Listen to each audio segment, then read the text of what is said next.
Hello, everyone. I am here with legendary entrepreneur Joel Brown. You may have seen or heard of Addicted2success.com, his videos, what he's produced, his podcast. They have been around the globe, 370 million downloads.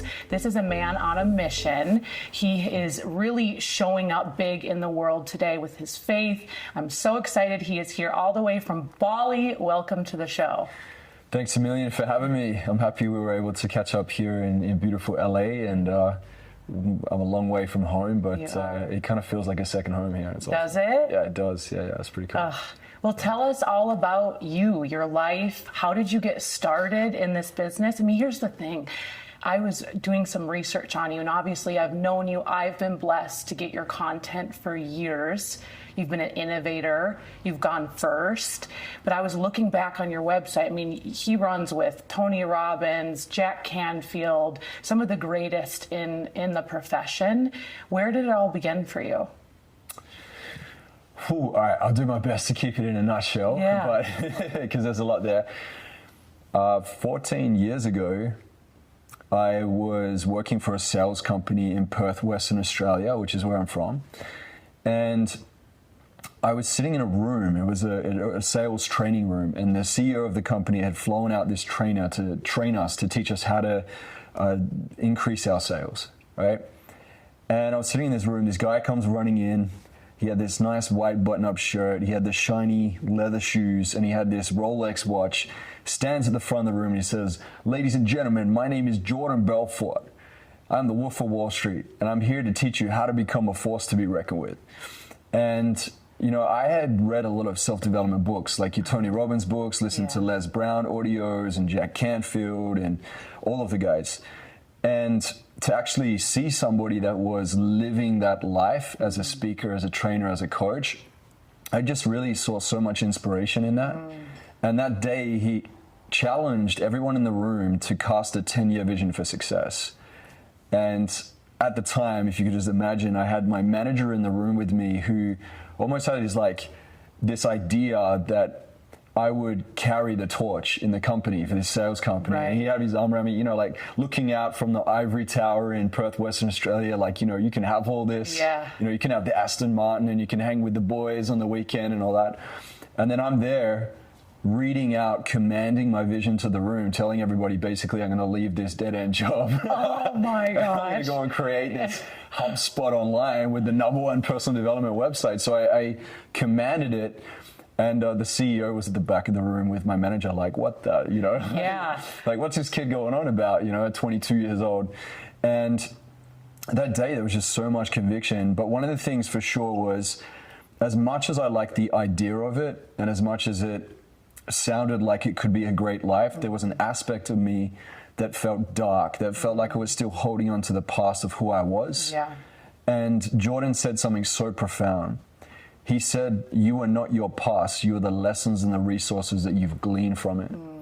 And I realized that day that no one was going to write any permission slips for me. I had to get out there and write my own damn permission slips. That's right. And I wrote it down. I literally wrote it down. I now give you permission to step forward, regardless of what has happened. You get to create something even greater today. Wow. You know, so I took that with me, and and the rest is history. Oh my gosh. How many years ago was this? Almost 14 years. Almost 14 years.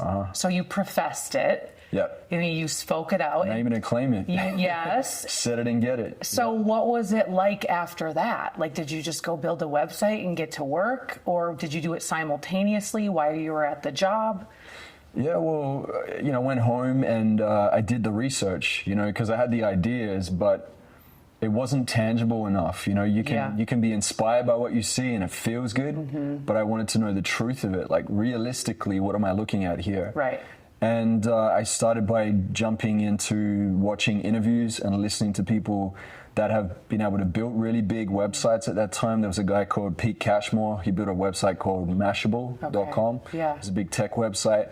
He was young as well. He kicked everything off from this like little town in Scotland, and he ended up building this, I think it was like $100 million business, you know, with his website. So I found inspiration in that.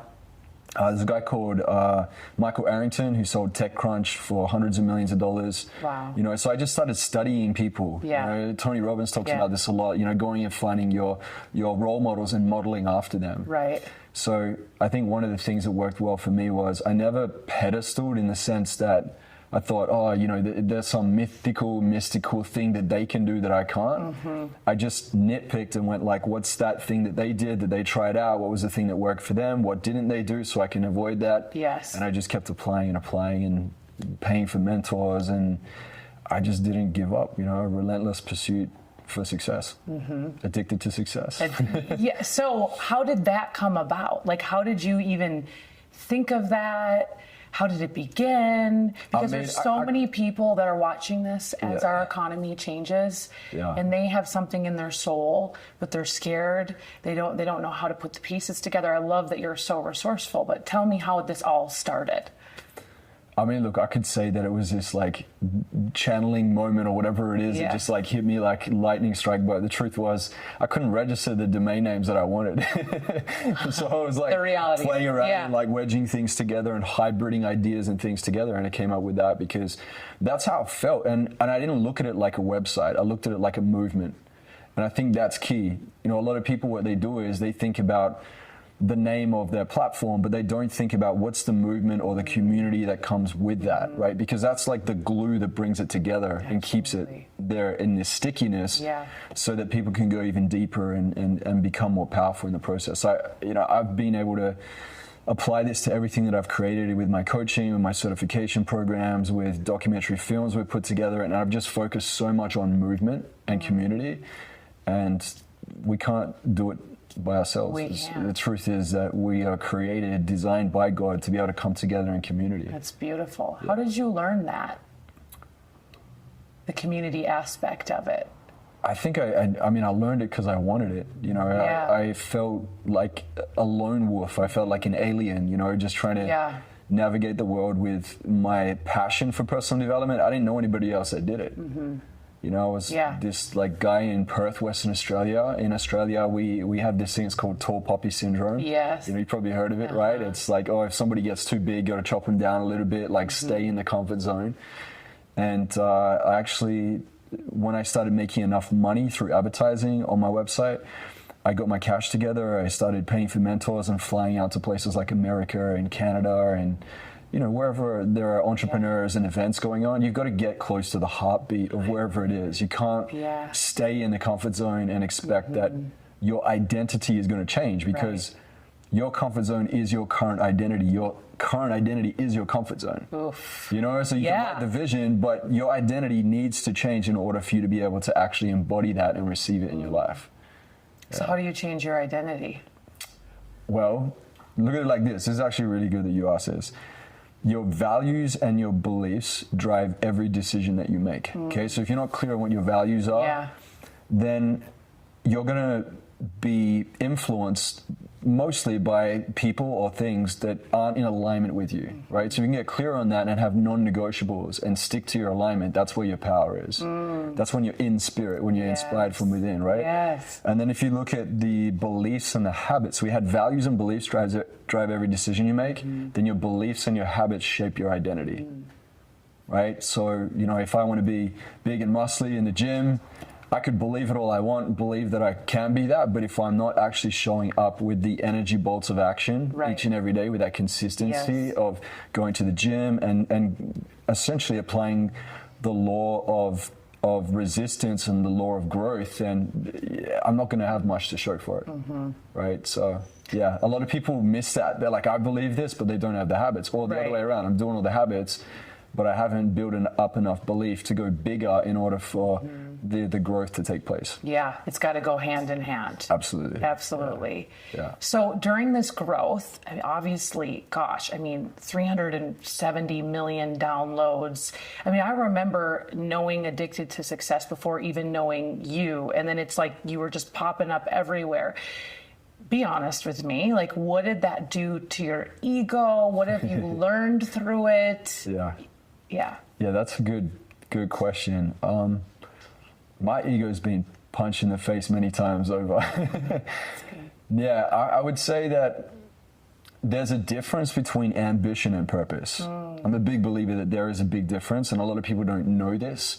They think it's all one thing, but it's not, right? Ambition is kind of like what most people do. I know I did it. I'm kind of speaking for myself, but when I get into the conversation, I find a lot of people do this.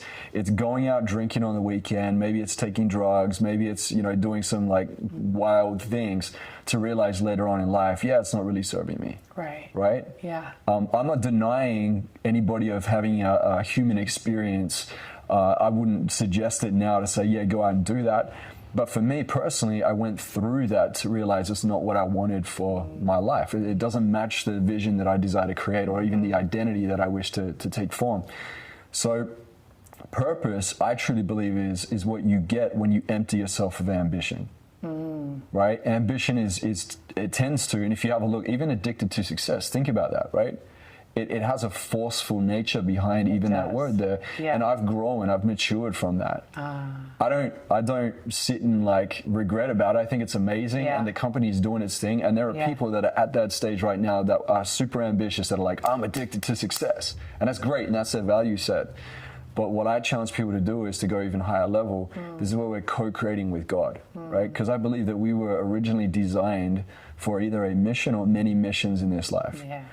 And you don't really see that until you humble yourself enough to be able to then receive what God is really encouraging and inspiring you to do. And He's not forcing it into your life. He's waiting for you to come to that place. And He's already like there. He's like, come over here. Come over here. Yeah. Like, I'm knocking on the door. All you need to do is open it up. Let me in. Let's co-create together. Let's do this vision together. And this vision is going to be bigger than anything that you could even imagine, which is where my life started to take that turn, and everything just accelerated. And it's funny because we're so used to measuring the external when we think ambition all the time. Yeah. But purpose is different. It's internal. Yeah. There's this fulfilling thing.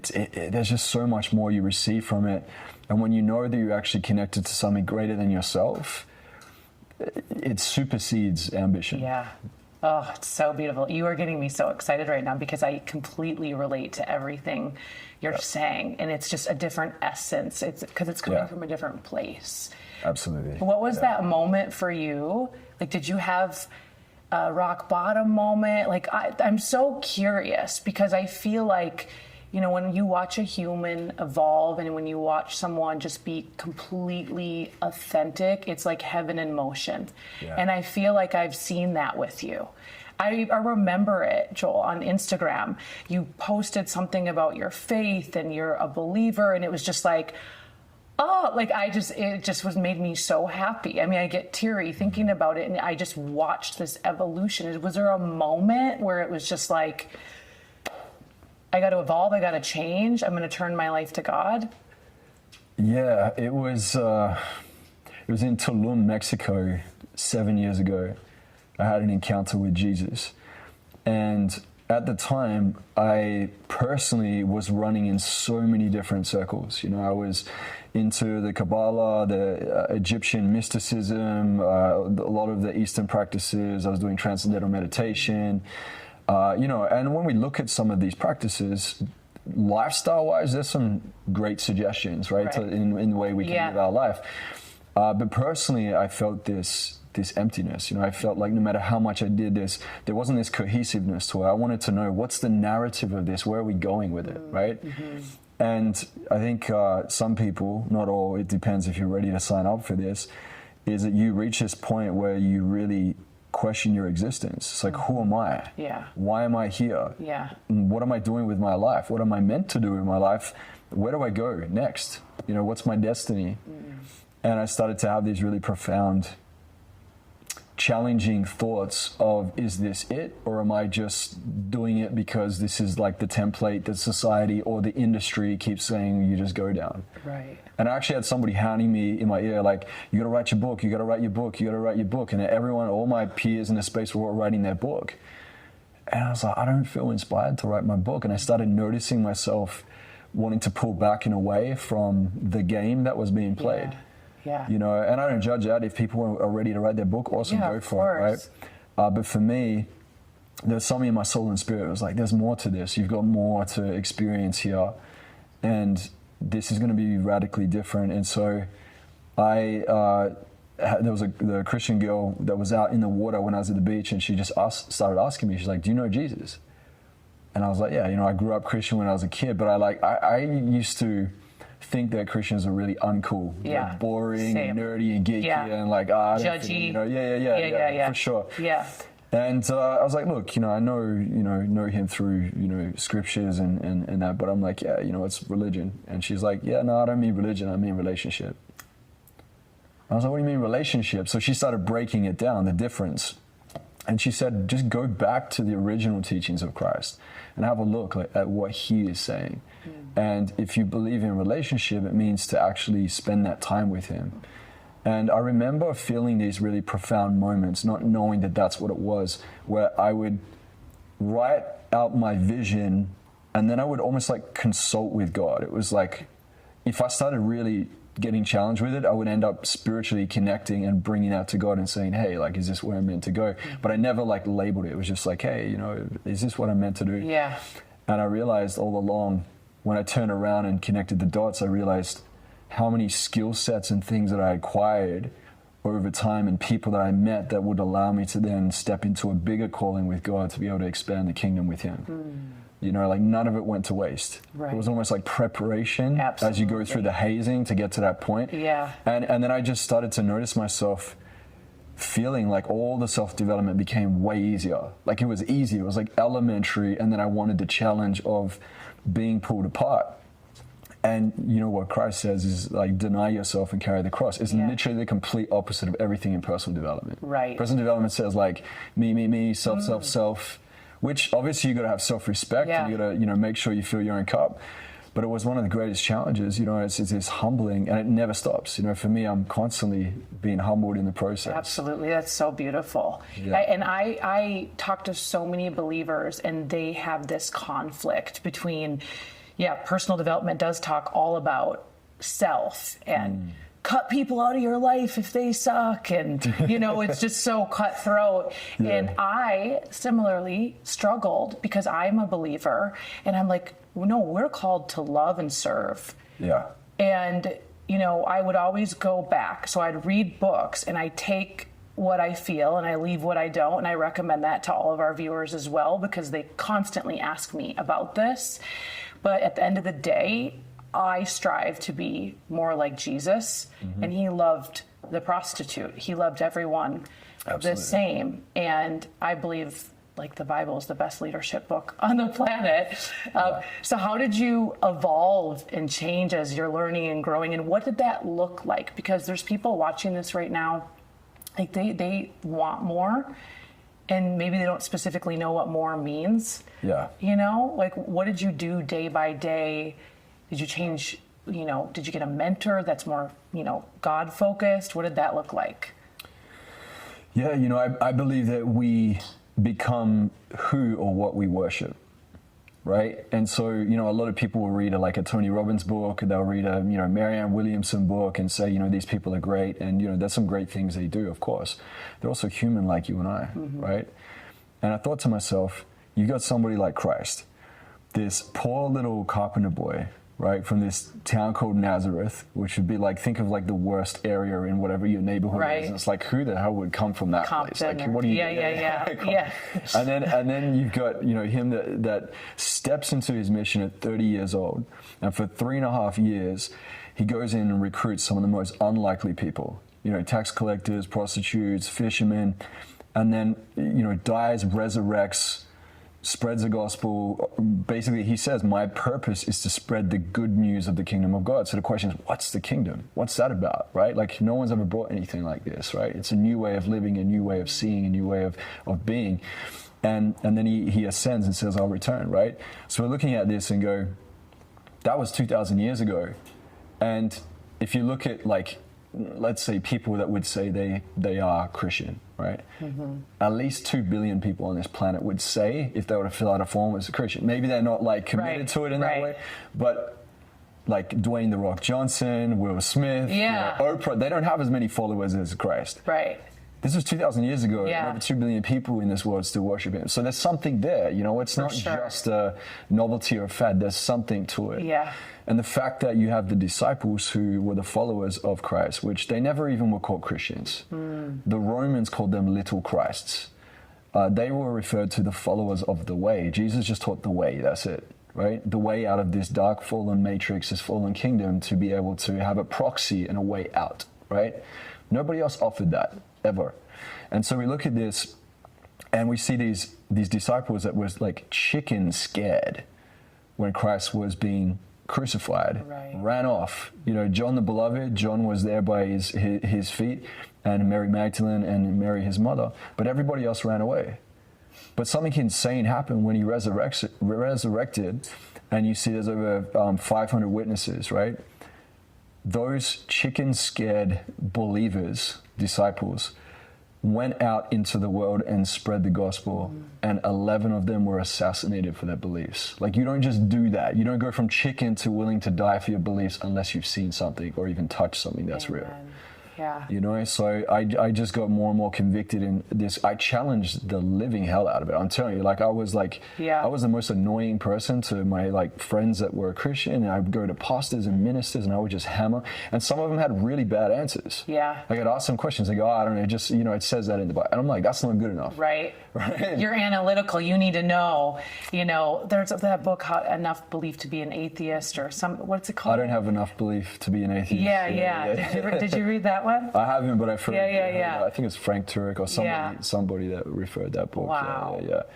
So, you know, there's something deeper here that's going on. You know, like personal development, cool. That's the skill development. That's the, you know, inward looking. That's the, how can I improve my life? You know, how my habits. And, you know, some people are totally okay to be there. You know, they can just stay there for the rest of their life, and that's where they're at. I just had something in my soul that just wanted to get that spiritual thirst quenched. I wanted more. Yeah. You know, I wanted to transcend what everyone else was absorbing their time in that was around me, and I wanted to look for something deeper, because at some point we're going to be confronted with this, whether we like it or not. Yeah. You know, if you're on your deathbed, even someone who claims they're an atheist, they had a gun to their head, they're going to be praying to somebody or something. Yeah. Right? So, yeah, it's just, beautiful. It's way more fulfilling, I tell you. And you don't have to discount the personal development. You can add it on top. Totally. You know, and then you will see over time what becomes more important and not. You know, like personal development becomes more autopilot for me. Yeah. And check in now and then, whereas the growth with God is the greatest mission to step into. Yeah, and it's unlimited.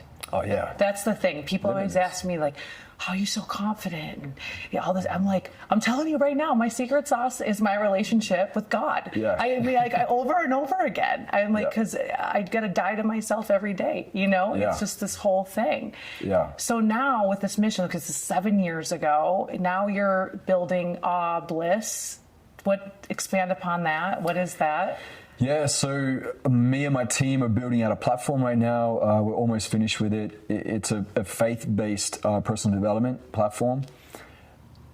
I have created it in a way where it has the structures of God's original design. You know, I believe that God truly created us for a bigger potential than what the world is telling us to be in. Mm-hmm. You know, like, I want you to imagine, you know, look at the Garden of Eden, and you've got this template for how the world is, and God's going, here's the template. You know, and here's what we have when it comes to marriage. Here's what we have when it comes to co-creating together. Here's what we have when it comes to co-creating with me.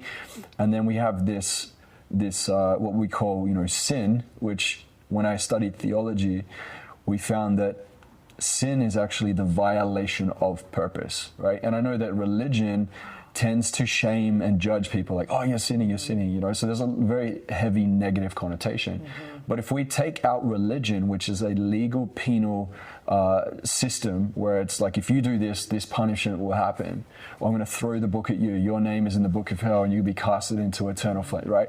And we take that out because that's not what God was actually telling us. This is what the church has created. This is what institutions create. Yes. What God is concerned with is, if you look at someone like Christ, Christ is like the lifeboat.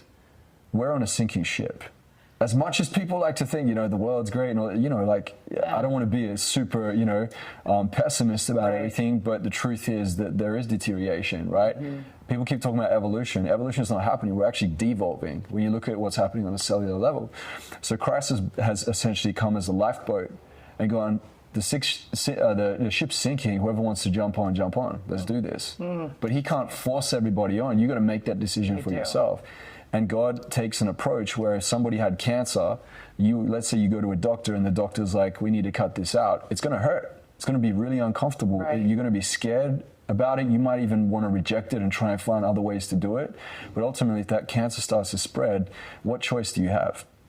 Right? You either leave it and die from it, or you go and try what you can to be able to get it out. And God is like that. He is like the physician removing the cancer, and it's uncomfortable at times, really uncomfortable. So uncomfortable. And it sucks because religion has come in and basically made everybody terrible because they're not, following a way that the institution wants you to follow it.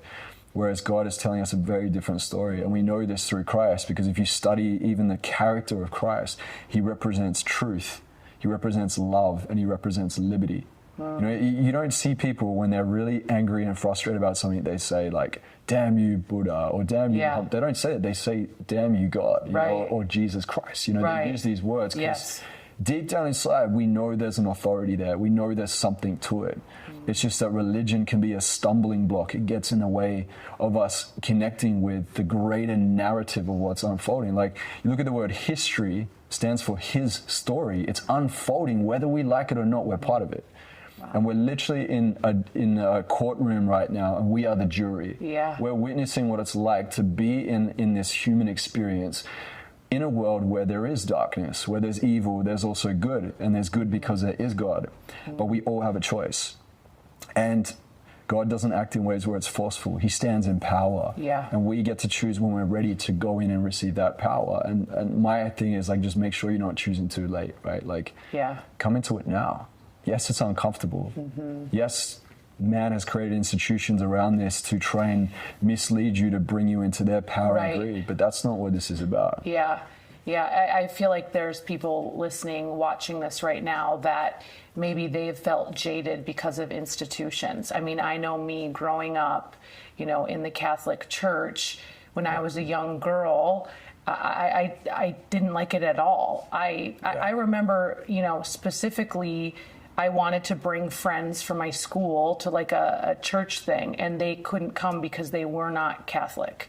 Yeah. Now, and I know not everyone operates that way, but I remember just feeling like, what is this? And it wasn't until I went to a non-denominational camp, like a church camp. Yeah. And that's when I was in 6th grade, and I was like, oh, wow, you can just like have a relationship and just talk, and I don't feel bad all the time, because I think there's a tremendous amount of shame that comes around like religion. And it's different. Can you elaborate how it's different? I mean, all you need to do is look at the book of John, right? Like, look at that moment where this is a perfect example. Let's just do this. You have the Pharisees and the Sadducees, the religious leaders of the time, right? And they wanted to trip Jesus up. They're like, we're going to throw this guy under the bus. We're going to trip him up on his own thing. He says he's the Son of Man. He says he is God in the flesh. So they brought this adulterous woman and dragged her before him, right?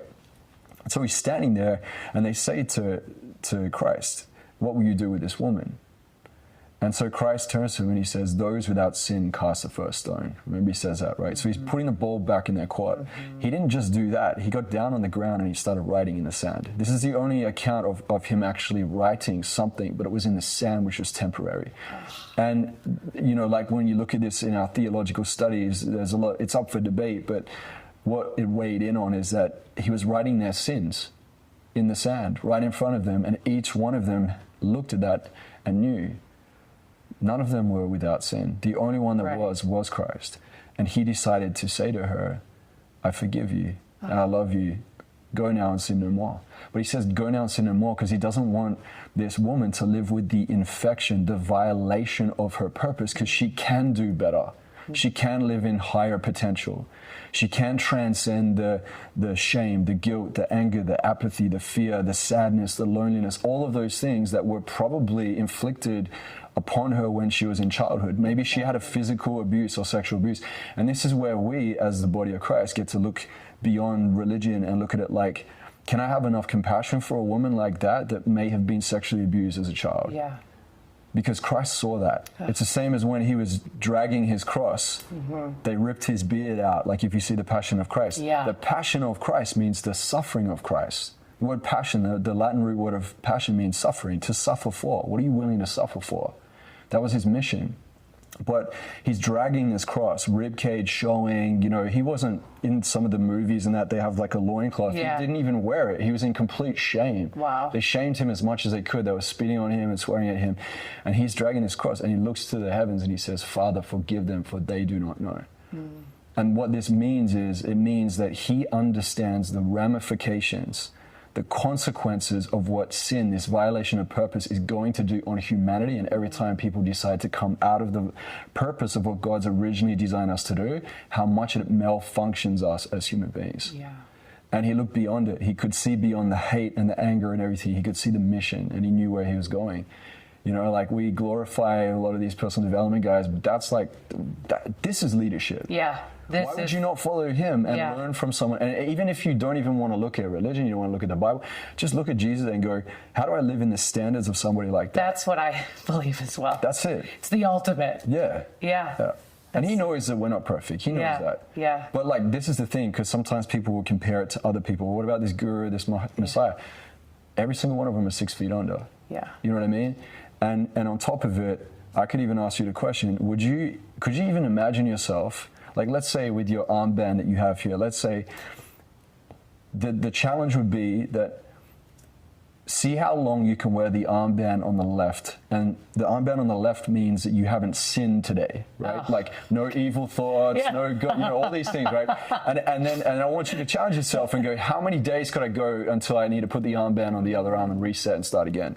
Like, think about it. If you're watching right now, listening right now, I know. I mean, you'd be lucky to get through a day, right? Oh, right? Right? Try 33 and a half years.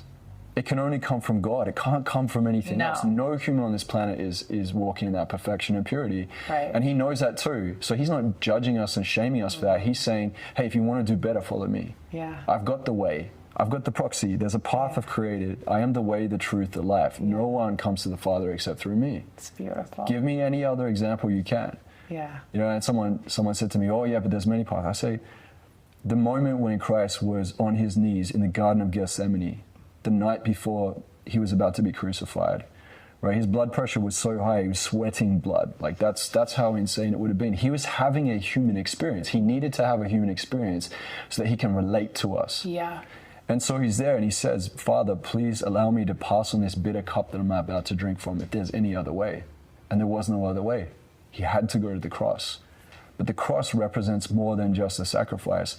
The cross also shows that when Christ says that I love you and I'm willing to die for you, because people say these things all the time in a relationship, I love you, and then like 2 years later they're broken up, But when he actually did what he said he was going to do, he showed that he does truly love us. And then when he says, I will give you eternal life, how will we believe that unless he resurrected? That's true. Not only that, he resurrected his friend Lazarus and healed, other people too, So just the more, like this book comes to life. It's like a book of gold. It's like there's gold dust on the book. It is. You said it's a leadership book. Yeah. It's an actual living, it's called the living word of God. Yeah. The more you start to understand these things that I'm sharing with you and get religion out of the way, the more the verses and the chapters come to life and you start going, oh my gosh. And then you start relating to other aspects of your life. You start noticing the struggle of the human soul and the things that we tussle with, the things that we get to contend with in society, that we don't have a skin problem, we have a sin problem. Yeah. Like we don't have gun issues, we have mental health issues that comes from the violation of purpose is taking us out of our original design. It all comes back to that as the core. Wow. Yeah, absolutely. Have you felt like since you're living your life out loud, you've obviously transitioned, have you gotten any slack from outside people? Of course. I mean, because you run in these big circles, I got to imagine where people like, hey, tone it down, because sometimes in my walk, I had someone pull me aside once and they're like, hey, you're a little God heavy. Really? Yeah. Oh, yeah. And that's funny. I said, well, then don't put me on your stage. Yeah. Like, because these people need the truth and I'll do it in my own way. Yeah. You know, do you want me to BS them? Like, is that what you want? So I want to know from you, because there's so many people that they want to live out loud. They want to profess, but they tone themselves down. Yeah. Yeah. There's a few things. It depends on the intention, right? Yeah. I had to call myself out. When I first came back to Christ, I was really heavy-handed with it. I was like, I get it, this is the truth, and da-da-da-da, and I was ramming it down people's throats. Like, I was doing what the religious... Self-righteous. Yeah, exactly. Yeah. And then I got to a point where, because I can come with the logic all the time, so I got to work it out and connect the dots and understand it from a logical perspective, which a lot of people do, especially in their masculine. They want to go really into the logic of everything. That's only one aspect. Right? When I studied theology, was we have a few different parts. We get to test belief systems. A lot of people don't actually form the belief system for themselves, they adopt. What I mean by that is, like, let's say I told you I'm a Christian because my mom and dad went to church and they told me that I'm a Christian because they're Christian. Yeah. It's like, congratulations, you just adopted a belief. Did you choose it? Yeah. Right? In the Bible it says children of God. It doesn't say grandchildren of God, right? So I got to choose that for myself. Right. Because God is a God of love. He gives us the opportunity to choose through free will. He doesn't force. And so I look at this, and then I had to really challenge myself and look at it like, have other people had the opportunity to be exposed to this? Like, where are they at in their journey? Because if I went around judging people and shaming and speaking up like everyone should just be there already, someone could have done that to me 8 years ago, 10 years ago, 12 years ago, 20 years ago when I was taking drugs. I was out and partying and DJing and in the music industry and going absolutely wild. And if somebody came at me like that, I don't know, to this day, would I have come in like with the belief that I have now? Maybe not. I'm blessed, you know? So we're all going through this journey at different paces, and I always take that into account. Yeah. You know, if I'm asking someone a question, I'm not, or if someone's asking me a question, I'm not answering the question, I'm answering the questioner. Like, there's got to be, you got to bridge the head with the heart. You got to consider that there's compassion here because they may not have had the same experience as you.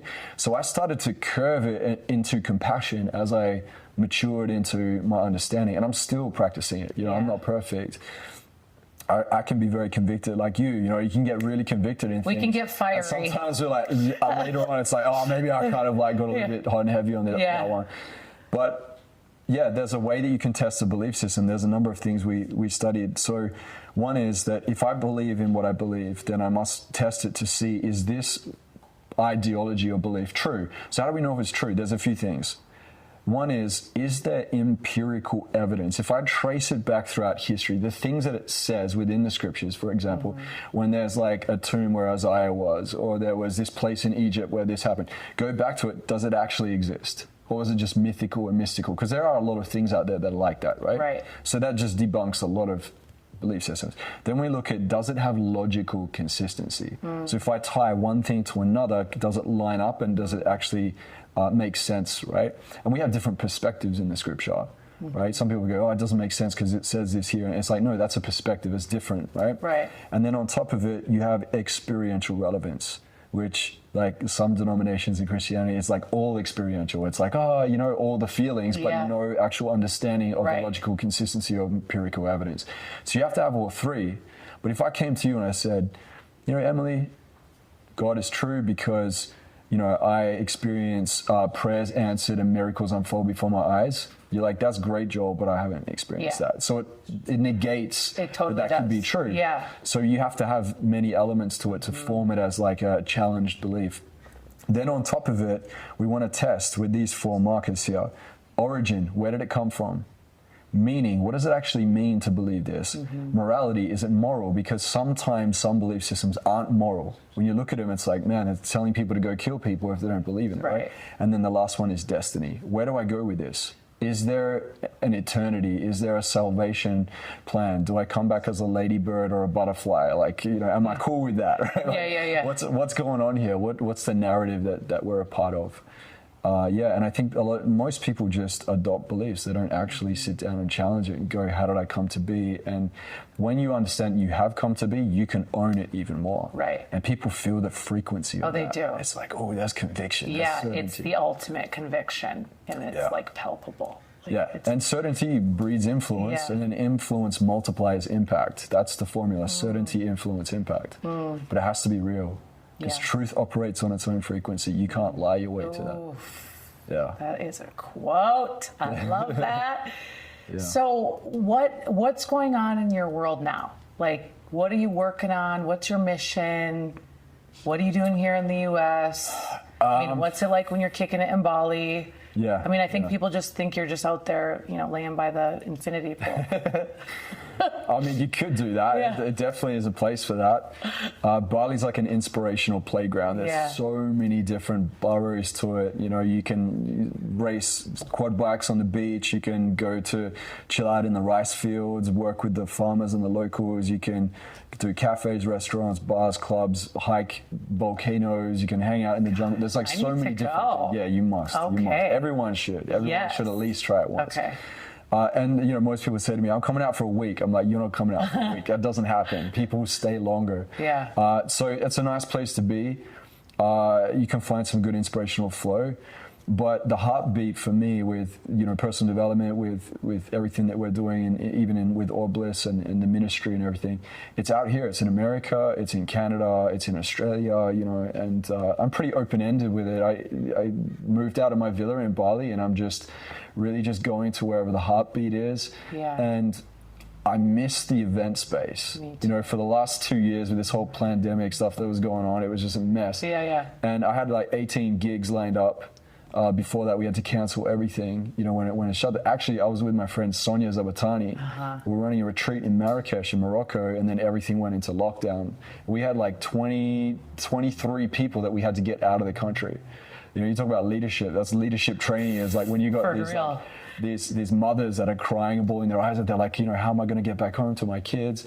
You get to the airport, and there were people grabbing by the shirt and yelling at each other's faces because the news was just pumping out mass fear. And everyone's freaking out. No one knows like the height of this and the intensity of it. Like, is it really, dangerous? So I get it. But I remember standing at the airport looking around and just going, wow, this is what fear does to the human mind. People just act so irrational, Yeah. And then like a couple months later, people could still fly, in certain parts. It's like, okay, we kind of overreacted a little bit to this one. Yeah. Wow. Yep. What would you say, because right now it's like fear, I feel like is coming again because of the, recession, the economy. I was with Dean Graziosi and we were talking, we're like, we feel like people are walking around like drunk. And I don't mean they're really drunk, but it's like they forgot that they can choose. They forgot, what you consume is what you become. What do you say to someone like that maybe just feels like life has beaten them up? They're really not sure their next move. I talked to someone just the other day. They're like, my business is falling apart. No one wants to spend money right now. I mean, what I admire about you, so many things, but you're a creator. You create things. You create businesses. I mean, you're one of the first people that really did it, crushing the podcast space. What ideas would you give someone? What mindset shifts would you give someone that is in that spot? Yeah, it's going to be very customized because, everyone has different passions and interests, values, and so on. But I would say when things feel like they're going out of control, this is what stress is. Stress is fear of loss of control. So if I'm in a space of stress, I'm in a lower frequency. I'm not in creation. I'm in force. I'm not in power. God created us to be in the upper brackets. Acceptance, understanding, love, joy, peace, right? The forgiveness, the optimism. He created us to be that. That's creation. The enemy of our soul wants us down in fear, in anger, in apathy, blame, victimhood. That's force and destruction and stagnation. It's not creation. So we're looking like, okay, well, what can I control? Right? Simple exercise, draw a line down the middle of a page. It's so simple, but it's so effective. Can control, can't control. Ooh. And literally spend like 80 to 90% of your time writing down what you can. And then when you can contrast what you can't, you realize I always have a game plan. There's something I can do. Right? Yeah. But also we can control, these are the aspects. we have the physical, the emotional, the mental, and the spiritual. And this is a huge battle right now, what's happening. You know, you're looking at like the news and the media pumping out fake news. You know, you see the hypocrisy in politics, the division that's being created and stimulated. You see all this.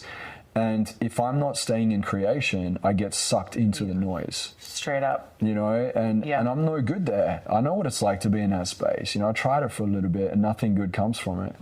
And like I said, I truly believe that God created us to be in the upper brackets in creation. And it means that we get to choose each and every day where we live emotionally, mentally, physically, and spiritually. I was living in Bali, you know, but it was a good thing at the time for the 2 years that I was there because Bali wasn't affected like everywhere else. And I came to the understanding of that as I was coaching more and more people. I coached thousands of people through summits, group coaching, and everything that were dealing with the shadow of the pandemic. There was physical abuse, sexual abuse, alcoholism, addiction. Everything started to come back in. It was darkness. It was like a shadow that was coming in. And a lot of people went into this, oh my gosh, I'm out of control. So I spent a lot of time creating order in the chaos. Like, hey, let's come back to order. What were you actually created to do? Not what the noise and the enemy of our soul is trying to infiltrate us with. Don't get sucked into that vacuum because a vacuum has been created. And there's selfishness in the human heart. We see it all throughout history, World War II, World War I, we see it in the French Revolution. You just keep looking back through history over and over again. The Roman Empire, whenever there's a vacuum, somebody wants to come in and fill it. And whoever comes in as like a so-called savior is the one that becomes the dictator of the space. And we saw so many political figures stepping in as, I'll be the savior. But I get that maybe sometimes their intentions are good, but if there's selfishness in the heart, it always steers away to power and greed. And that's what happened. Like, look at how many of these people made so much money and how there was a massive wealth transfer over to the wealthier. And then as we're approaching a recession, which we are, it's coming, we know that, right? You can't keep your head in the sand. I don't mind it. I'm like, cool, I've got my cash to the side, I'm ready to buy the dip, you know? And I think some of the greatest businesses and ideas have been stimulated. This is a massive catalyst for growth and creation. I believe it. That people don't understand. And it's seasonal, it comes and goes, you know? It's just that for some people, maybe around, I don't know your age group, how young are you? I'm 35. 35, okay, same age, yeah. So, you know, we've heard a little bit about recessions, but the younger generation, they're going to get shook because they haven't experienced it or even understand the weight of it. So what do we look at? Do we look at like, oh my gosh, they're ruined for life? Or do we look at like, cool, that's going to be a great lesson for them to get to learn? We can scream from the mountaintops what to do in this recession, where to invest, where to put our money to the side, what could be a good opportunity. But this is only for ears that desire to hear. And most people's ears are closed because they're so consumed by this and they're, you know, in their own world, self-absorption. And it's been designed as a system in this way because that's how they can just keep everybody, like you said, drunk to be able to continue to transfer wealth and move it to where they want it. Nothing has changed. This is history repeating itself. You know, this is empire having a go at humanity and humans have always near the top. We do it to each other too. We can't just blame society. We are society, right? If most of us had the opportunity, unless we have God in our heart, we're holding ourselves to higher standards, or at least have a heart for compassion, and we're wanting to practice that with intention, most people are just going to go in and try and capitalize off each other. You know, this is what's happening in our culture. It's just take. I need me. You said on social media, people are saying, you know, just cut people off, cut. They don't have the love in their hearts. No. You know? Pray for love. Ask for love. Every day I ask God, I'm like, who can I bless today? Who can I bless today? It's just like this attitude. And when you embody it, it's like I feel like he shows up in your favor, people show up, and then you live at the highest frequency, love. You know? You become a vessel for service, you know, we're designed. And we tell ourselves these lies like we can't be all that. It's like, I just have to survive with my thing. I can't give more. But you can. Even if it's a little bit. You can. You know? Even if it's a little bit. Yeah, for sure. Gosh, this has been fabulous. You're fabulous. I'm just over here like, I'm having my Air notebook, so I'm going to have to go and write all this stuff down. This is just, it's been so good to my soul and heart. And I know so many others. You're such a gift. Thank you. You really are. Where can people connect with you? Yeah, so AweBliss.com, AWEBLISS.com, how to be awesome and live a bliss-filled life. The word bliss actually, if you look at the definition, is to experience joy in a heavenly state. So the goal is like, let's come back into that alignment, that heavenly alignment, and come back into our original design. That's where we get to play at our highest. So that's what it's about. And then, you know, I am Joel Brown is the handle on Instagram. Just reach out to me. I'll be more than happy to answer your questions. You're awesome. Yeah, thank you. You're great at interviewing too, by the way. Thank you. Awesome.